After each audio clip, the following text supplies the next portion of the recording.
మహనీయులు చేసిన త్యాగాల ఫలితంగా ప్రస్తుతం మనమంతా స్వేచ్ఛగా జీవిస్తున్నామని వైసీపీ గుంటూరు నగర అధ్యక్షురాలు నూరి ఫాతిమా అన్నారు.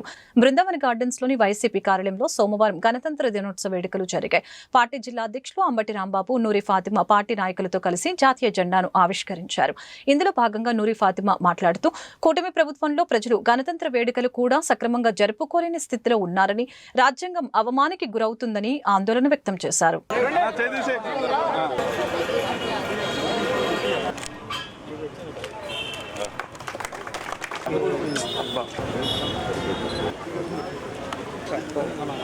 ఈరోజు 77th రిపబ్లిక్ డే సందర్భంగా దేశంలో ప్రతి ఒక్కళ్ళు కూడా ఈరోజు సెలబ్రేట్ చేసుకుంటూ ఉన్నారు. ప్రతి చోట కూడా మరి మనకి స్వతంత్రం రావడం 1947లో, మనం అందరం స్వతంత్రం రావడం 1950లో.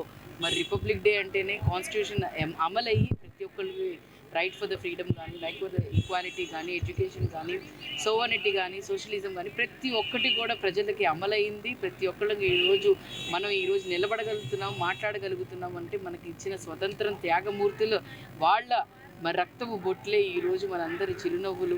మరి అదేవిధంగా వాళ్ళందరినీ స్మరించుకుంటూ వాళ్ళ త్యాగాన్ని ఈరోజు గుర్తుపెట్టుకుంటూ ఈరోజు మరి బిఆర్ అంబేద్కర్ గారి ఆశయాల్ని ముందుకు తీసుకెళ్తూ ఈరోజు మనం రిపబ్లిక్ డే సెలబ్రేట్ చేసుకుంటూ ఎవరెవరు మరి ఈ దేశంలో మరి పద్మశ్రీ కానీ, పద్మ విభూషణ్ కానీ ప్రతి ఒక్కళ్ళకి కూడా ఇస్తున్నారు అని అంటే ఎవరెవరు కష్టపడ్డారో, లేకపోతే మన దేశంలో వాళ్ళకంటూ ఒక గుర్తింపు ఉందో, అలాగే రాబోయే తరాలకు కూడా రాబోయే మరి ప్రతి పిల్లలకి కానీ, లేకపోతే పెద్దోళ్ళకి కానీ ప్రతి ఒక్కళ్ళు కూడా మళ్ళీ మనం సంతోషంగా సెలబ్రేట్ చేసుకోవడానికి కానీ ఇదే విధంగా మనం కలిసిమెలిసి ఉండాలని చెప్పి కోరుకుంటూ వన్స్ అగైన్ అందరికీ హ్యాపీ రిపబ్లిక్ డే.